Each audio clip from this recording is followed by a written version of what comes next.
পৃষ্ঠা ১৯২ ঘূর্ণি ক্ষয় দীর্ঘ মধ্যের নয় রে ফস্যই। ঘূর্ণি থেকে কুমোরটুলি একটা দীর্ঘ যাত্রা।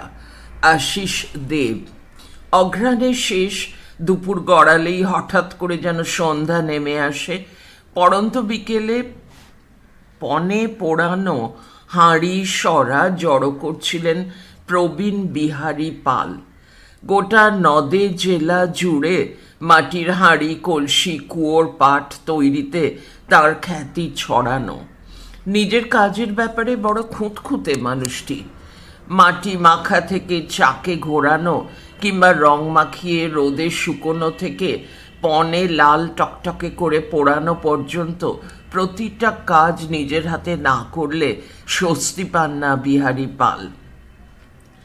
আজ সকাল থেকেই এই প্রবীণ কুম্ভকার কেমন যেন চিন্তিত। একটা ঘটনা তাকে ভাবিয়ে তুলেছে।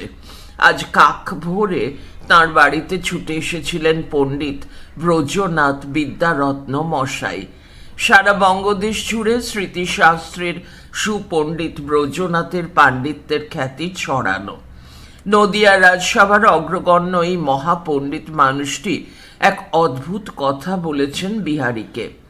তিনি বলেছেন, বিহারী, তোমাকে একটি মূর্তি তৈরি করে দিতে হবে, রাধারানীর মতো, কিন্তু পুরুষ দেহধারী।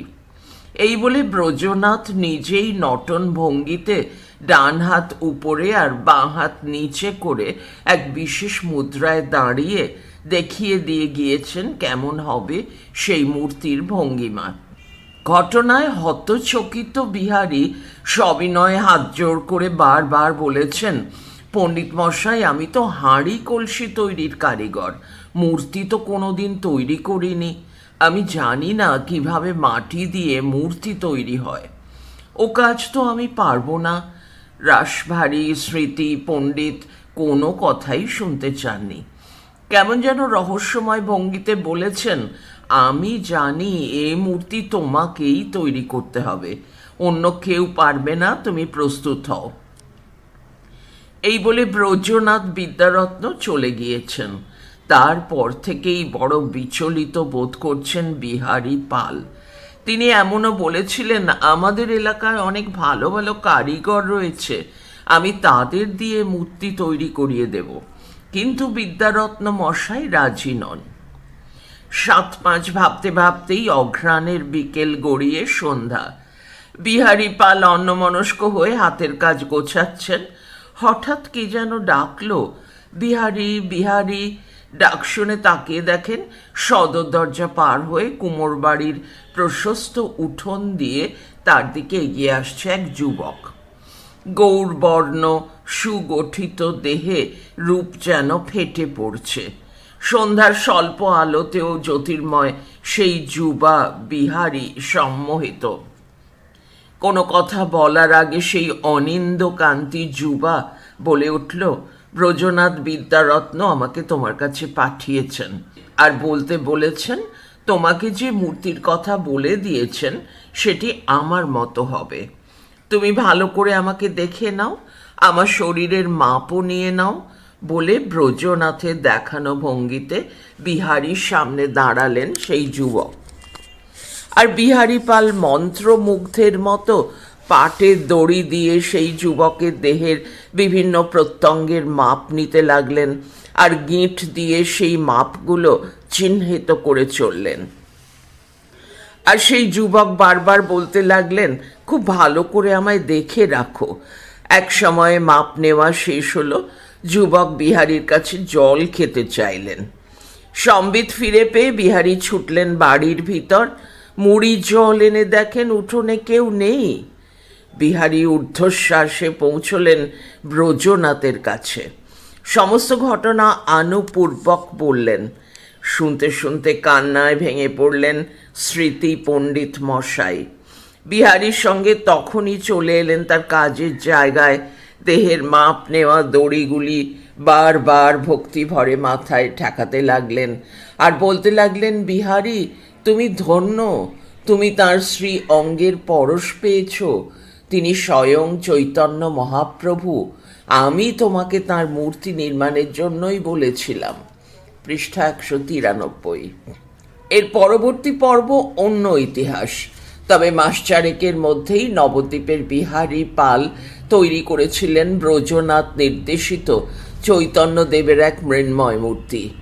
বিষ্ণুপ্রিয়া দেবী পূজিত মহাপ্রভু দারু বিগ্রহের পর এটি প্রথম বিগ্রহ যা প্রকাশ্যে সেবা পুজো শুরু হয়েছিল। আর এই বিগ্রহকে ঘিরেই ব্রজনাথ বিদ্যারত্ন এবং তার পুত্র মথুরানাথ পদরত্ন গড়ে তুলেছিলেন এক বৈষ্ণবীয় আন্দোলন, যা হরিভক্তি প্রদায়িনী সভা নামে পরিচিতি পায়। সারা দেশ জুড়ে হরিনাম সংকীর্তন প্রচারের সূত্রপাত হিসাবে হরিভক্তি প্রদায়িনী সভাকে বিশেষ গুরুত্ব দেওয়া হয় আজও। নবদ্বীপের হরিসভা মন্দিরে বিহারী পালের তৈরি সেই বিগ্রহ আজও পুজো হয়। নাটুয়া গৌর নামে সে বিগ্রহ বৈষ্ণবদের বড় প্রিয়। পৃষ্ঠা 193 চলছে।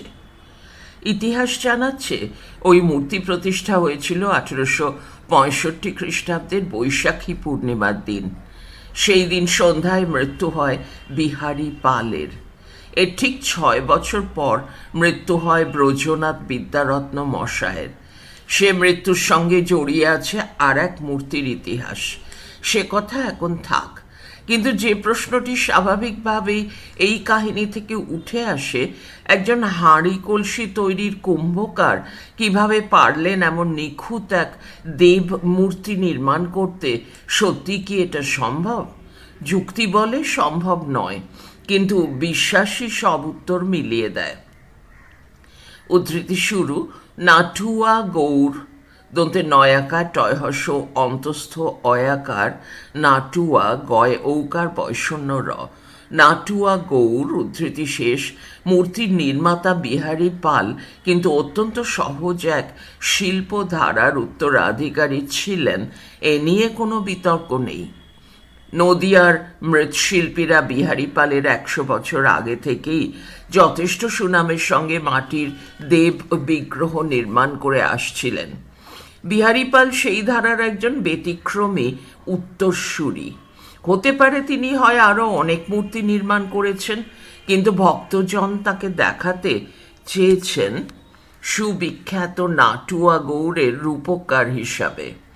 বিশেষ করে মূর্তি প্রতিষ্ঠার দিনেই তার মৃত্যু তাকে এক অলৌকিক উচ্চতায় পৌঁছে দিয়েছে, যেখানে তার পূর্বসূরি বা উত্তরসূরিরা পৌঁছাতে পারেননি। নবদ্বীপের হরিসভা মন্দিরে আড়ম্বরে নিত্য সেবা হয় নাটুয়া গৌড়ের। যে কেউ সেই মৃন্ময় বিগ্রহ দেখলেই বুঝতে পারবেন কি সুনিপুণ দক্ষতায় নির্মাণ করা হয়েছিল ওই বিগ্রহ।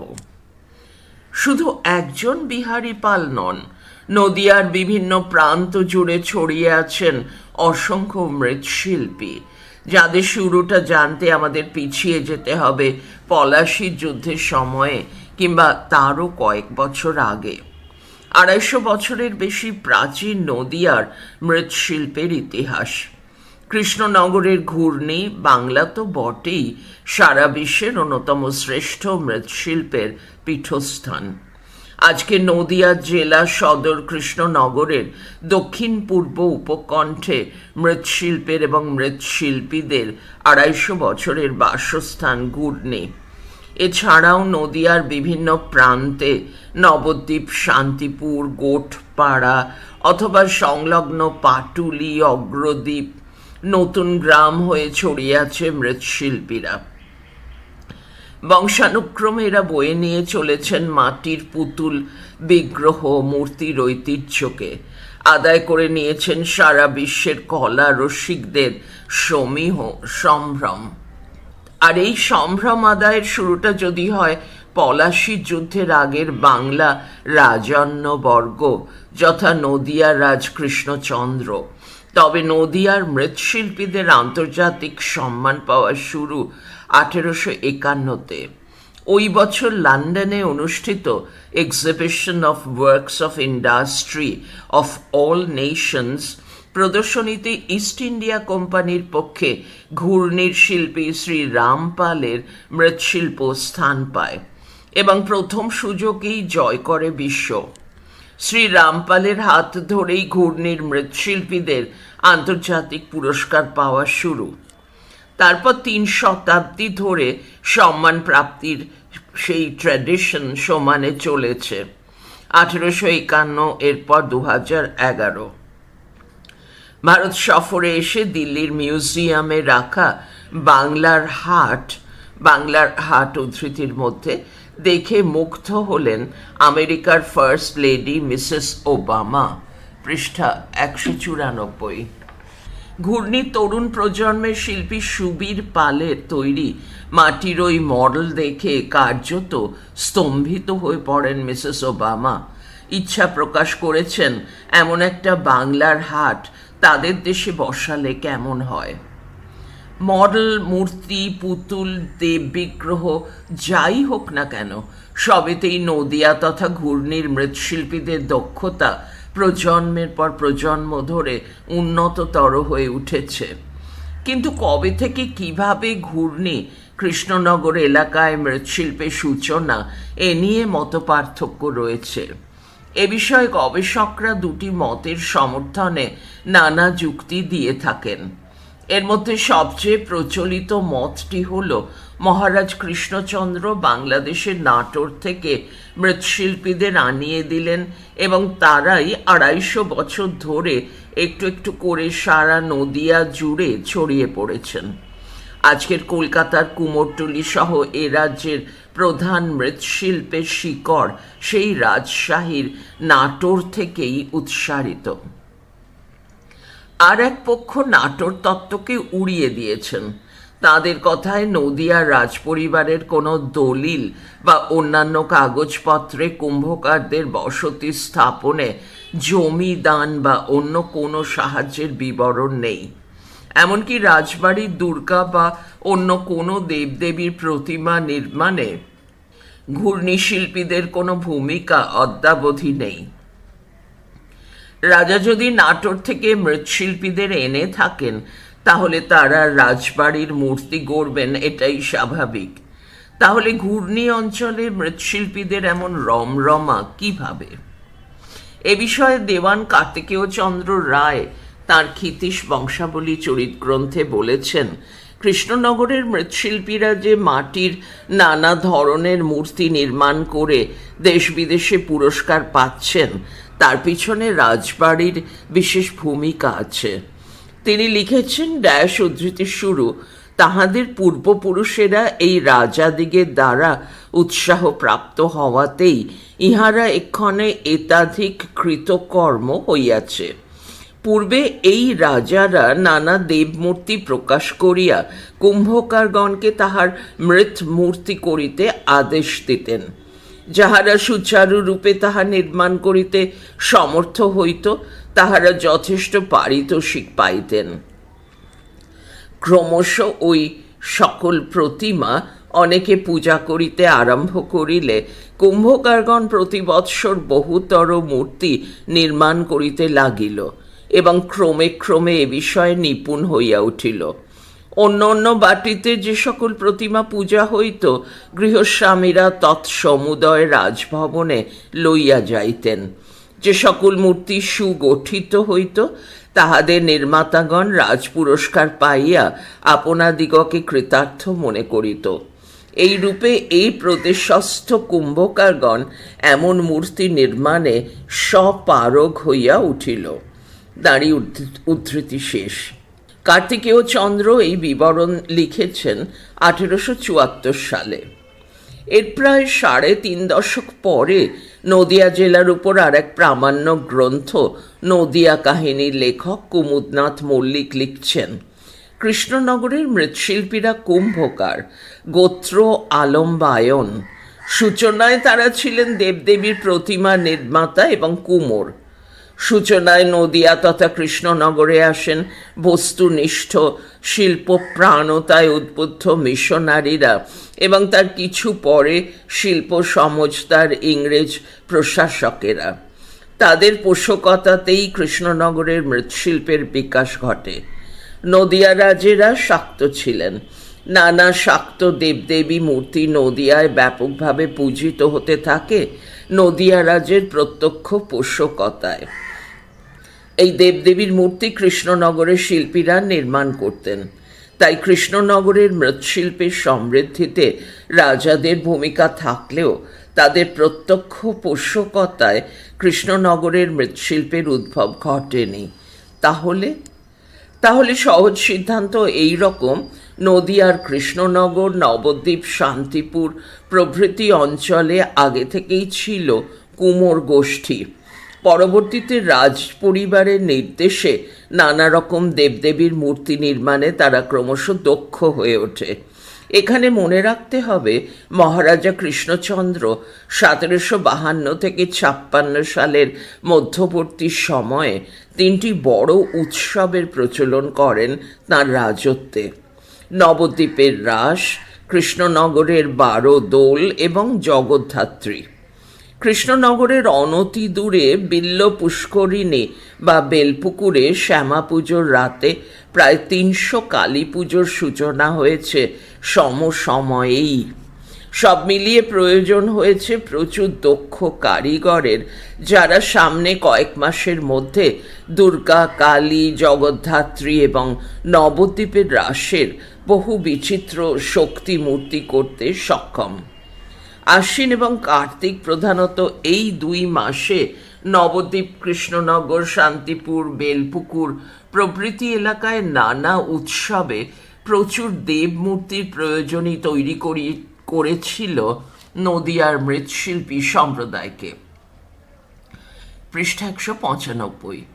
তারপর কখনো রাজা, কখনো বিদেশি পাদ্রী, আবার কখনো ইংরেজ শাসক তাদের উৎসাহ জুগিয়েছে, পৃষ্ঠপোষকতা করে পৌঁছে দিয়েছে আন্তর্জাতিক মঞ্চে, আর বিশ্বের দরবারে উপস্থিত হওয়ার পর নিজ গুণে কৃষ্ণনগরের মৃৎকলা সকলের নজর টেনেছে।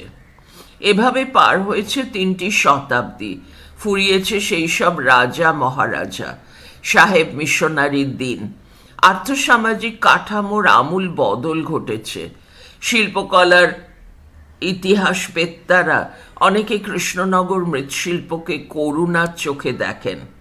পুতুল কিংবা দেবদেবীর মূর্তি নির্মাণে কৃষ্ণনগর শৈলীতে বাস্তব অনুকরণের অবিশ্বাস্য দক্ষতাকে আর্ট বলতে নারাজ সেই সব পণ্ডিত কলা রসিকেরা।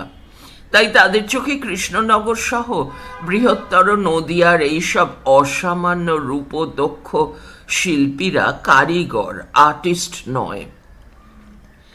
অথচ দেশ ও বিদেশের বহু জ্ঞানী গুণী শিল্প বোদ্ধা বারবার মুগ্ধ হয়েছেন, বিস্মিত হয়েছেন কৃষ্ণনগরের মৃৎকলায়। অথচ যবে থেকে নতুন যুগের নতুন প্রজন্ম আধুনিক শিল্পশিক্ষায় শিক্ষিত হয়ে নাকে চশমা এঁটে মৃৎশিল্পের নতুন মূল্যায়ন করতে বসেছেন, বাস্তব প্রতিরূপের সূক্ষ্মতাকে অবহেলা, অপব্যাখ্যা করা শুরু করেছেন, সেদিন থেকেই বোধ হয় এই মৃৎকলার অন্ধকার দিন শুরু হয়েছে। কৃষ্ণনগরের ঘূর্ণি ছাড়াও নতুন বাজার, রথতলার কয়েকশো পরিবার, নবদ্বীপ, শান্তিপুর, গোঠপাড়া অথবা নতুন গ্রাম, দাঁইহাট, পূর্বস্থলীর কালানুক্রমিক মৃৎশিল্পীদের উপেক্ষা করার পাঠ দান করেছেন এঁরাই। নতুন যুগের এইসব শিল্প রসবেত্তারা রবীন্দ্রনাথ, গগনেন্দ্রনাথ, প্রমথ চৌধুরী, সুভাষচন্দ্র, শরৎচন্দ্রের মতো মানুষদের মতামতকে ফুঁ দিয়ে উড়িয়ে দিয়েছেন। চার্লস আর্থার, জর্জ এইরুট, E.C. বান প্রমুখ পশ্চিমী শিল্পবোদ্ধাদের প্রশংসাকেও গুরুত্ব দেননি। বেচারা মৃৎশিল্পী 250 বছর ধরে একটু একটু করে যে দক্ষতা, উৎকর্ষতা তারা অর্জন করেছিলেন, তার কোনো মূল্যই থাকল না। 19 শতকের গোড়ার দিক থেকে কৃষ্ণনগর সহ নদিয়ার মৃৎশিল্পীরা ছড়িয়ে পড়তে লাগলেন। তাদের বেশিরভাগের লক্ষ্য ছিল কলকাতার কুমোরটুলি, কেননা ততদিনে যে কোনো কাজের জন্য কলকাতাই হয়ে উঠেছে একমাত্র বিপণন কেন্দ্র। অর্থ, নাম, খ্যাতি যে কোনো কিছু অর্জন করতে হলে কলকাতা ছাড়া গতি নেই। অতএব চলো কলকাতা। এ ব্যাপারে পথপ্রদর্শক ছিলেন গোপেশ্বর পাল। তিনি জি পাল নামে বিশ্ববিখ্যাত। কয়েক মিনিটে রবীন্দ্রনাথের প্রতিমূর্তি বানিয়েছিলেন কবিকে সামনে বসিয়ে। তখন রবীন্দ্রনাথ 70 বছরের। এরপর মণি পাল। এরপর একে একে কৃষ্ণনগর ছেড়ে কলকাতায় যাত্রা। ক্ষেত্র সমীক্ষা করে দেখা গিয়েছে সে সময়ে কৃষ্ণনগরের শিল্পীদের একটা বড় অংশই কুমোরটুলি মুখ হয়েছিলেন। আজ কলকাতা কুমোরটুলির বেশিরভাগ মৃৎশিল্পী ধারার শিকড় হয় কৃষ্ণনগর, নয়তো নবদ্বীপ, শান্তিপুর, অগ্রদ্বীপ, নতুন গ্রামে ছড়িয়ে আছে।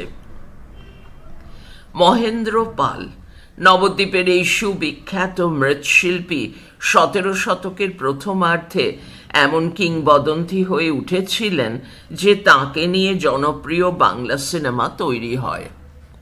মহেন্দ্র পালের চরিত্রে অভিনয় করেন উত্তম কুমার। তবে কুমোরটুলির মৃৎশিল্পীরা কৃষ্ণনগরের নিজস্ব করুণা থেকে সচেতনভাবে নিজেদের সরিয়ে নেন। দেবদেবীর মূর্তি গড়তেই তাঁরা মনোনিবেশ করেন। কেউ সারা বছর ধরে কুমোরটুলিতে থাকতে শুরু করেন, কেউ আবার মরশুমের কয়েক মাস, প্রায় 250 বছর প্রজন্মের পর প্রজন্ম ধরে একটু একটু করে মৃৎকলার যে কৃষ্ণনগরীয় ঘরানা তৈরি হয়েছিল, আজ খুব মুষ্টিমেয় কয়েকজনই তাকে ধরে রেখেছেন। বাকিরা 100-125 বছর ধরে কলকাতার কুমোরটুলি সহ বিভিন্ন এলাকায়, এমনকি ভিন রাজ্যে ছড়িয়ে পড়েছেন জীবিকার সন্ধানে। আর সেখানে প্রতিযোগিতায় টিকে থাকতে গিয়ে তাদের নতুন ধারার আশ্রয় নিতে হয়েছে। চাহিদা অনুযায়ী প্রতিমা, মূর্তি, বিগ্রহ তৈরি করতে গিয়ে হারিয়ে ফেলেছেন নদিয়ার নিজস্বতা।